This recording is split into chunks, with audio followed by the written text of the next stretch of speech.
제가 설교를 한 권을 정해서 계속 하는 이유가 있습니다.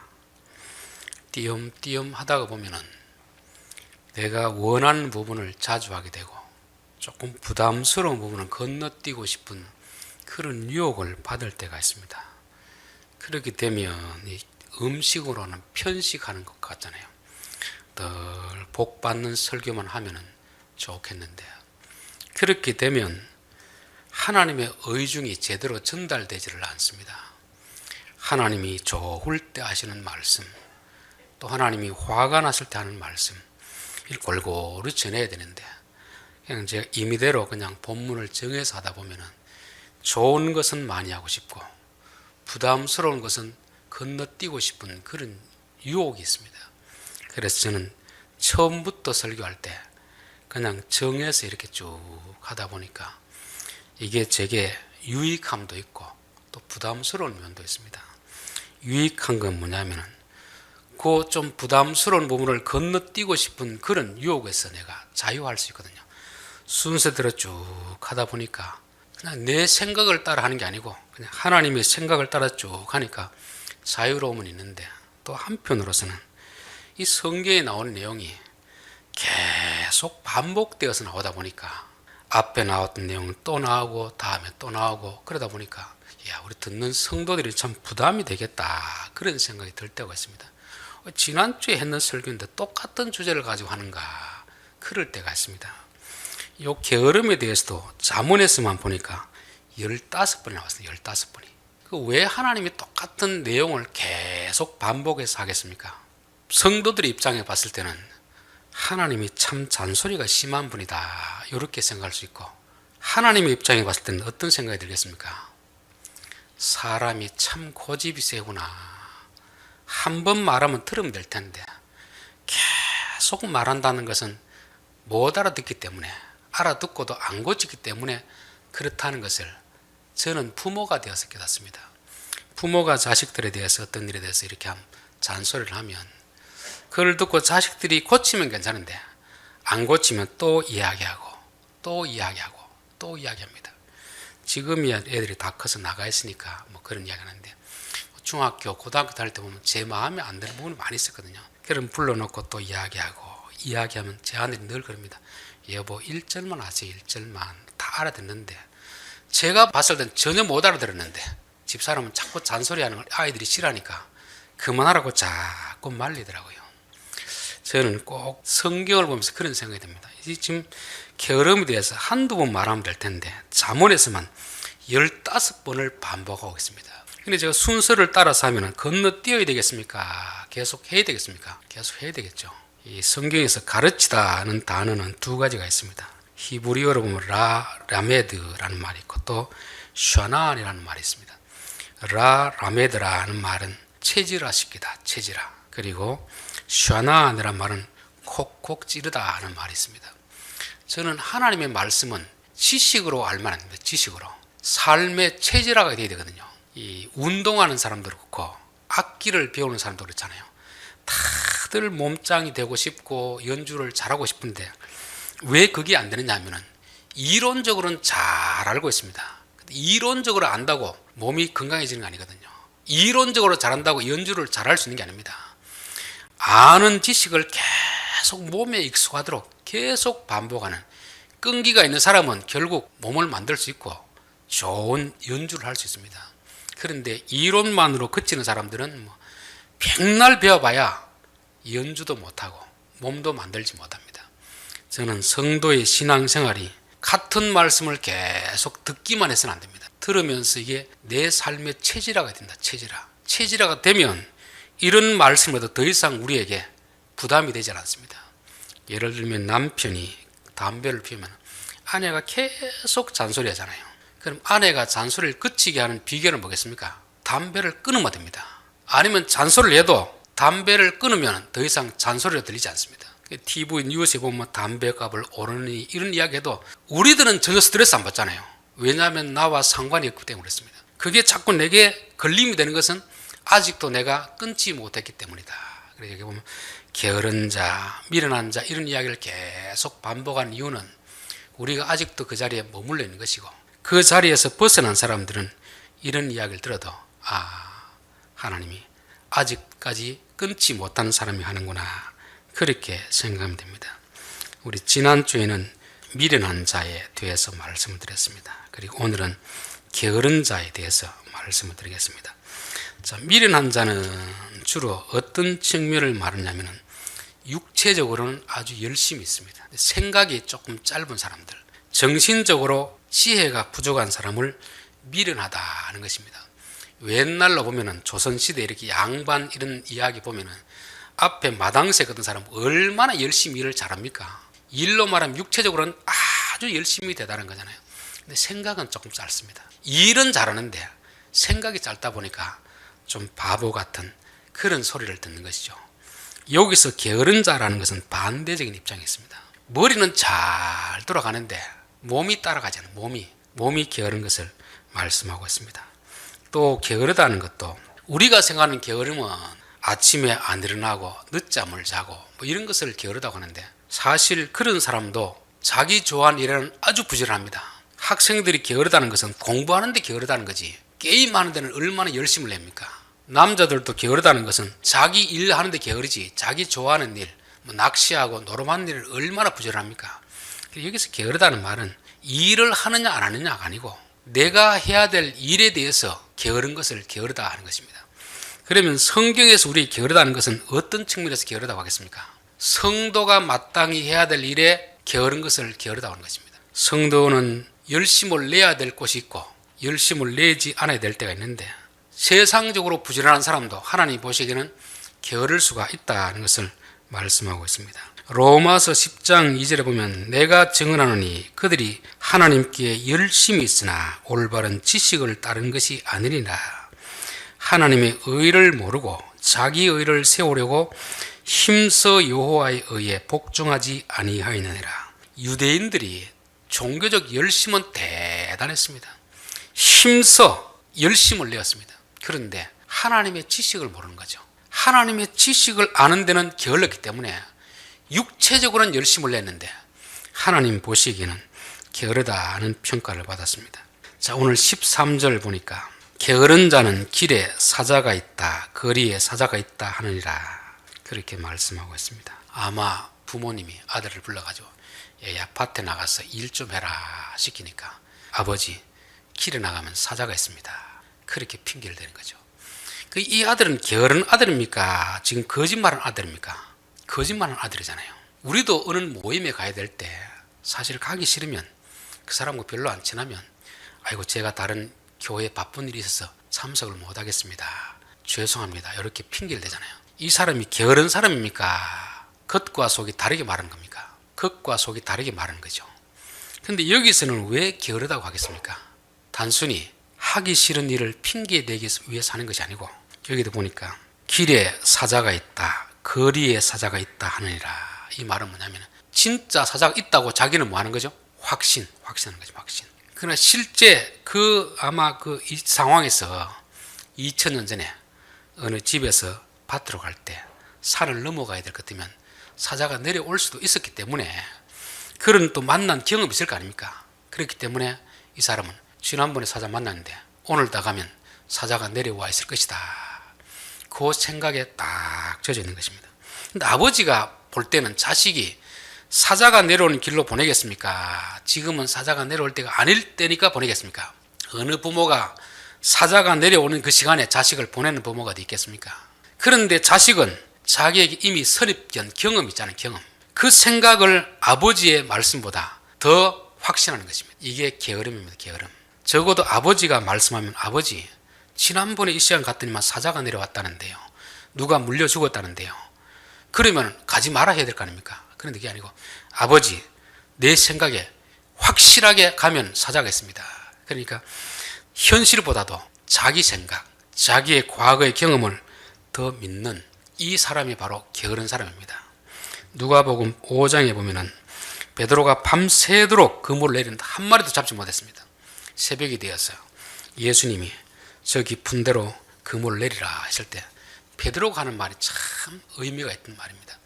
제가 밤새도록 그물을 내려서 한 마리도 잡지 못했지만 당신의 말씀에 의지해서 그물을 내리겠습니다. 베드로는 자기 경험, 자기 생각을 의지하지 않습니다. 하나님의 말씀을 의지하고 순종하는 것입니다. 이게 부지런함이고 현실보다는 자기 생각, 자기 경험, 이걸 의지하는 것이 이게 게으른 사람입니다. 우리가 신앙생활 하려고 하다 보면 참 하나님 말씀이 이해 안 되는 부분이 많이 있습니다. 여러분들은 하나님 말씀 다 이해됩니까? 안 되잖아요. 하나님의 말씀은커녕 우리가 살아가는 삶의 여러 가지 환경 가운데서도 이해 안 되는 부분이 참 많이 있습니다. 그러면 사람들은 자기의 머릿속에 있는 생각을 믿습니다. 현실을 안 믿는 거죠. 하나님의 말씀을 안 믿습니다.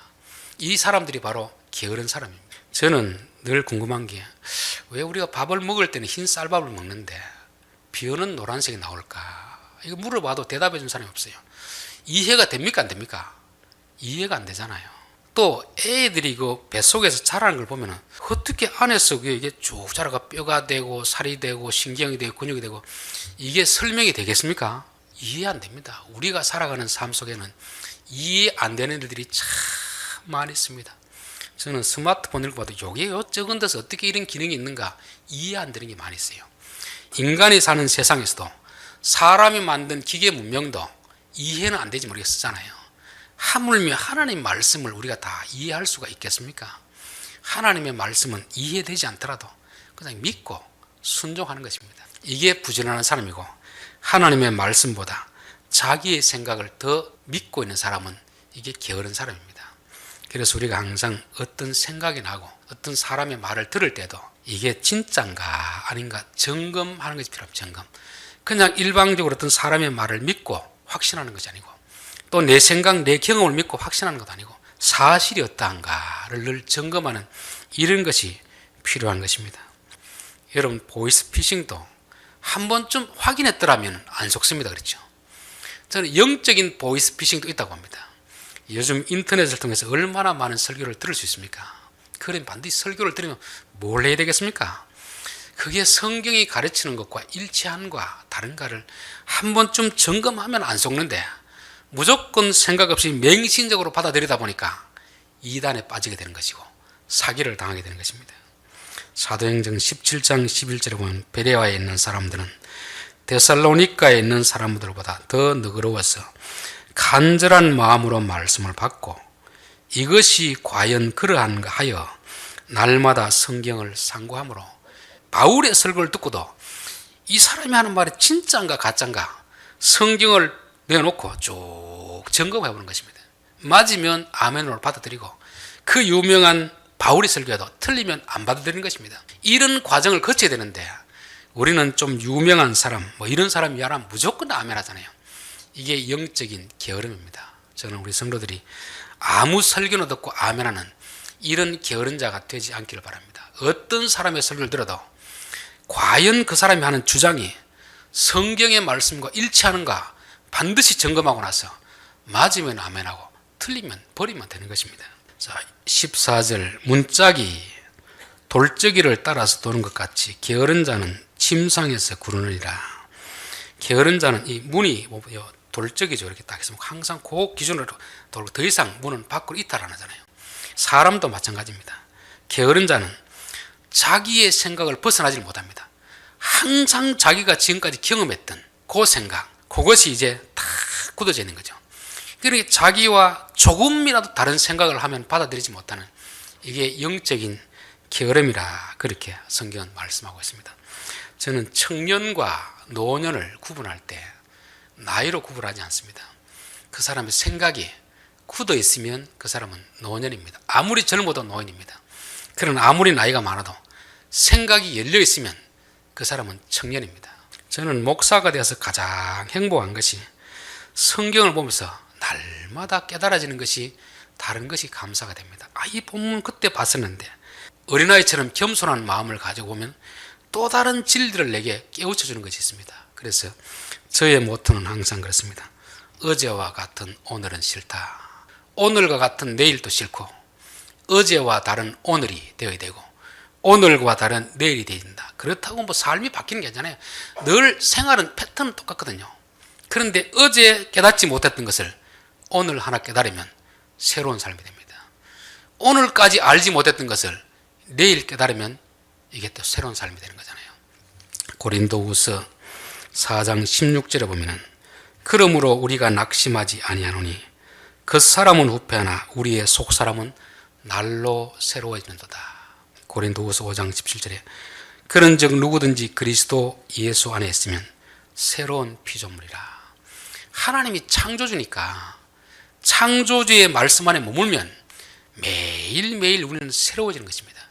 어제까지 알지 못했던 진리를 오늘 깨닫게 되는 것이고, 오늘 깨닫지 못했던 어떤 사실을 내일 깨닫게 되는 것이고, 그러면 우리의 몸은 시간이 지나면서 점점 연약해질지라도 우리의 마음은 날로 날로 새로워지는 것이고 마음은 늙지 않는 것입니다. 그래서 성도들은 영적인 부분에서 게으른 자가 되면 안 됩니다.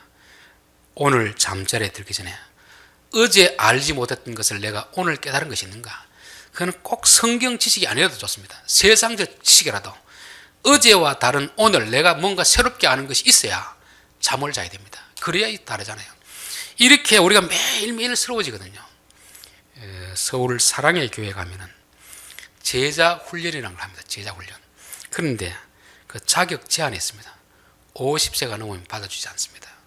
그래서 왜 50세가 넘으면 받아주지 않는가를 물어보니까 50이 넘으면 사람이 생각이 굳어가지고 새로운 정보를 전달해도 받아들이지 안 됩니다.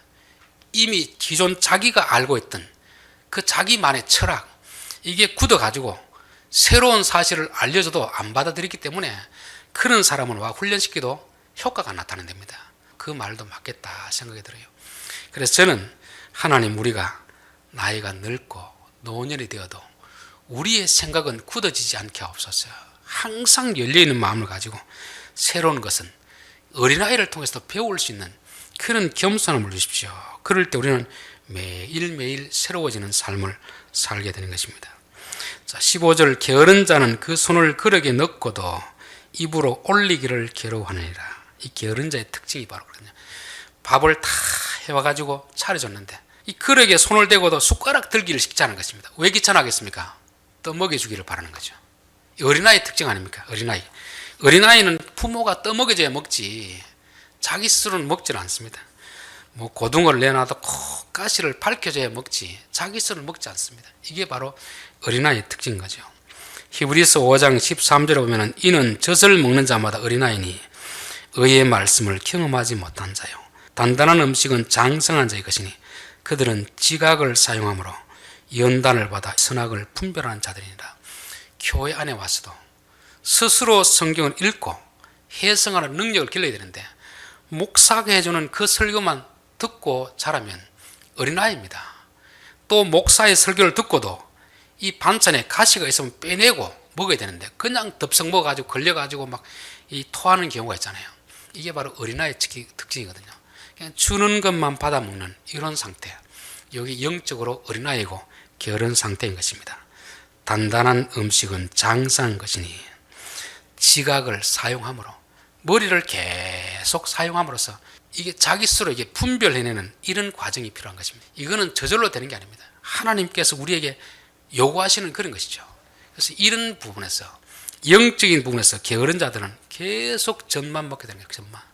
어린아이 같은 젖만 먹게 되는 거죠. 그러나 의의 말씀을 경험하기 위해서는 장성한 자가 되어서 한 번쯤 분별하고 비판하고 검증하는 이런 과정이 필요하다는 것입니다.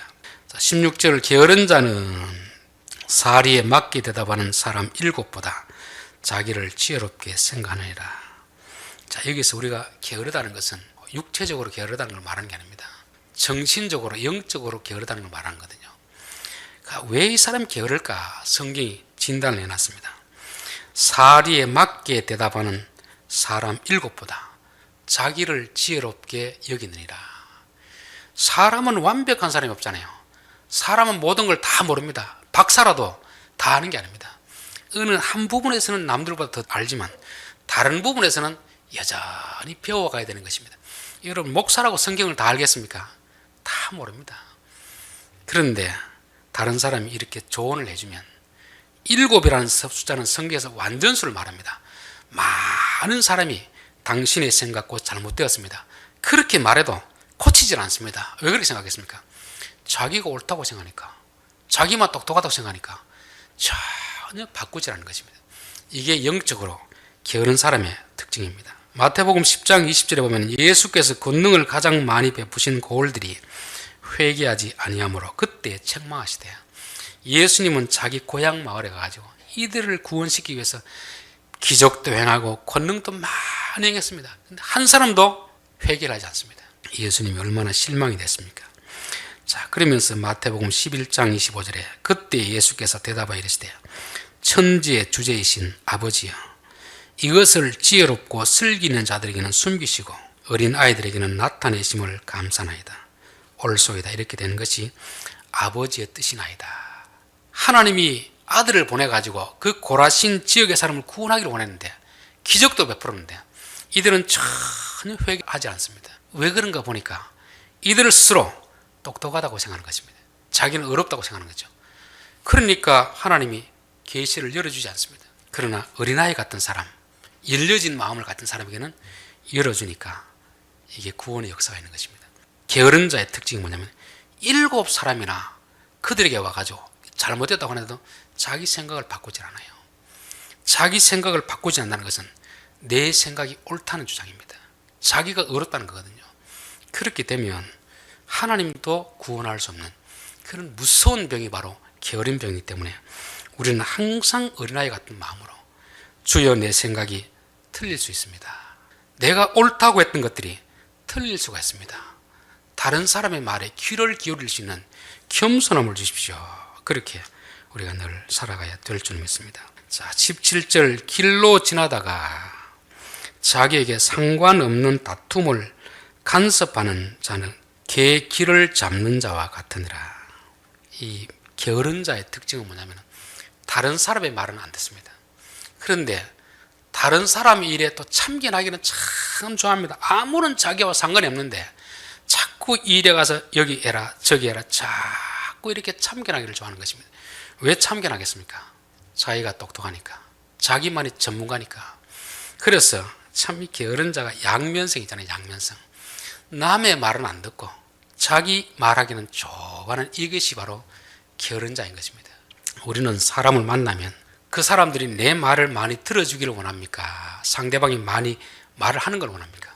우리는 내가 많이 말을 하기를 원하고 상대방은 내 말을 많이 들어주기를 원하잖아요. 그런데 실제는 어떻습니까? 내가 말을 많이 하면 상대방은 싫어합니다. 인간의 참 이기적인 생각인 것 같아요. 그래서 진짜 지혜로운 사람은 내 말을 조금 하지 않고 상대방의 말을 들어주는 것입니다. 상대방의 말을 들어보면 이 말도 안 되는데 생각이 분명히 잘못되는데 우리는 막 고쳐주려는 이런 마음이 있는데 그때도 그냥 가만히 들어주는 거죠. 아, 그렇습니까? 그렇습니까? 그것이 진짜 부지런한 사람인 것입니다. 여러분, 게으른 사람은 남의 말은 안 듣습니다. 아무리 여러 사람이 이야기해도 안 듣습니다. 자기 생각이 가장 옳다고 생각되는 거죠. 그리고 또 자기와 상관없는 남의 일에 대해서는 이것이 옳다 저것이 옳다 계속 관여하잖아요. 그렇게 되면 뭐 하는 겁니까? 개 길을 잡는 것과 같다. 개기. 여러분, 지나가는 개 길을 잡으면 어떻게 되겠습니까? 애완견이 아닙니다. 큰 불독 같은 개인데 그 개 길을 잡으면 개가 가만히 있겠습니까? 우렁 달려들겠습니까? 달려들잖아요. 그래서 절대 남의 일에 참견하는 게 아닙니다. 그 사람 쪽에서 뭐 도와달라고 하면 도와주지만 괜히 자기들끼리 서로 논쟁하고 있는데 괜히 끼어들어가 내가 저들보다 좀 더 안다고 생각하고 그런 것이 있는데 그거는 하는 것이 아닙니다. 여러분, 우리 마음속에는 항상 그런 게 있습니다. 남이 하는 일 마음에 안 들면 자꾸 내가 간섭해가지고 고쳐주려는 마음이 있습니다. 우리가 말을 할 때도 그 사람이 들을 수 있는 사람 같으면 말하지만 자기가 스스로 똑똑하다고 생각하고 옳다고 생각하는 사람은 우리가 말을 안 하는 게 이게 지혜롭다는 것입니다. 18절부터는 말에 대한 내용인데 오늘은 시간이 다 돼서 여기까지만 하겠습니다. 오늘은 게으른 자에 대해서 우리가 살펴보았습니다. 게으르다는 것은 세상적으로 육체적으로 게으르다는 걸 말하는 게 아닙니다. 정신적으로 게으른 것입니다. 자기의 생각, 자기의 경험, 이것을 너무 믿는 사람입니다. 아버지가 충분히 아들에게 밭에 나가서 일 좀 하라 그러면 예 알겠습니다 하면 될 텐데 아버지 지금 나가면 사자가 있습니다. 이 사람에게 무서운 것은 밖에 있는 사자보다 자기 마음속에 있는 사자가 더 무섭습니다. 밖에 사자가 없어도 내 생각에 사자가 있다고 생각하면 못 나가는 거잖아요. 사람의 생각은 참 이만큼 무서운 것입니다. 특별히 하나님 말씀에 대해서 우리가 하나님 말씀은 이해가 안 돼도 순종하는 것입니다. 세상의 일도 이해가 다 안 되는데 어떻게 우리가 이해되는 것만 하겠습니까? 이해가 안 되더라도 윗사람이 시키면 예 알겠습니다. 하나님이 말씀하시면 예 알겠습니다. 베드로처럼 밤새도록 그물을 내렸지만 한 마리도 못 잡았어도 그러나 당신이 하신 말씀이기 때문에 한 번쯤 순종해 보겠습니다. 순종을 하면 잡히는지 안 잡히는지 확인하잖아. 확인. 그렇죠. 그래서 우리는 뉴스를 보더라도 무조건 뉴스 보고 믿는 게 아니고 잠깐만 확인하면 됩니다. 잠깐만 이게 사실인지 아닌지. 사실을 믿어야지 어떤 거짓을 믿으면 안 되잖아요. 내 생각이 중요한 게 아니고 사실이 중요한 거 아닙니까? 그래서 항상 우리는 다른 사람의 말도 곧이곧대로 믿는 게 아니고 확인해보고 믿는 것입니다. 보이스피싱 그냥 믿는 게 아니고 한 번쯤만 확인하면 우리가 사기를 당하지 않게 되는 것입니다. 자, 그리고 게으른 자는 일상의 반복된 생활을 조금도 넘어가지 못합니다. 우리도 뭐 매일 살아가는 건 똑같잖아요. 아침에 일어나고 일하고 이건 똑같은데 그러나 육체적인 삶은 똑같지만 정신의 세계에서는 뭔가 새로운 게 있어야 됩니다. 똑같은 농사를 짓더라도 매년 짓더라도 똑같이 짓는 게 아니고 뭔가 자꾸 생각하면은 새로운 아이디어가 나요. 아이디어 그렇죠. 하나님 주신 창조적인 깨달음이 있잖아요. 그래서 우리는 어제와 다른 오늘, 오늘과 다른 내일을 살아야 됩니다. 성경에뿐만 아니라 다른 삶의 여러 방면에서도 어제까지 몰랐던 것을 오늘 알아야 됩니다. 오늘 이해하지 못했던 것을 내일 알려고 하는 이런 부지런함이 필요합니다. 저는 청년이란 나이가 젊은 사람이 청년이 아니고 생각이 열려있고 계속 새로운 것을 추구하는 이런 사람이 청년이라 저는 믿습니다. 그래서 우리 교회는 연로하신 분들이 많이 있지만 우리의 몸은 날로 연약해지지만 우리의 정신은 날로 새로워지는 그런 삶이 되기를 바랍니다. 우리가 일상의 그 선입견의 벽을 넘어야 됩니다. 그리고 게으른 사람은 밥그릇을 들고도 숟가락 들기를 귀찮아가지고 안 먹고 있는 것입니다. 이게 전형적인 어린아이거든요. 다 떠먹이져 먹습니다. 여러분 최소한 우리가 해야 될 일은 우리가 해야 됩니다. 하나님이 해주지 않습니다. 그래서 구하라, 찾으라, 두드리라 하는 이유가 뭐겠습니까? 저는 컴퓨터에 대해서 하다가 모르는 게 있으면 인터넷에 물어봅니다. 어떤 사람들은 바로 대답 안 해줍니까? 그런 것은 검색하면 다 나오는데 답변 안 해줍니다. 스스로 하라는 말이잖아요. 우리가 아이들 밥을 어린아이일 때는 떠먹여주지만 다 큰 사람이 떠먹여주면 되겠습니까? 그는 자기 스스로 해야 자기 스스로. 내가 할 일이 있고 상대방이 해줄 일이 있습니다. 하나님이 우리를 위해서 해주실 일이 있고 우리가 스스로 해야 될 일이 있는 것입니다. 여러분 기도를 자칫 오해하면 기도하면 다 된다. 그러면 우리가 해야 될 일을 하나님이 대신 해주는 것처럼 생각하는데 하나님이 그런 일이 없습니다. 우리가 해야 될 일은 우리가 하고 하다가 안 되는 부분은 하나님 도와주지만 할 수 있는 부분은 기도가 아니라 뭐 체라를 해도 하나님 안 도와줍니다. 제가 성경으로 봤을 때 그렇더라고요. 우리가 해야 되는 철저히 우리가 하도록 하지 기도한다고 들어주는 게 아닙니다. 기도하면 우리가 최선을 다해도 안 될 때 그때 하나님이 도와주시는 것입니다. 또 게으른 사람은 스스로 지혜롭게 생각하는 사람이다. 이게 참 문제입니다. 내가 내 생각이 틀렸다 하면은 다른 사람의 조언이나 책망을 받아들이는데 7사람이 사리 분별 여기는 그런 조언을 줘도 듣질 않습니다.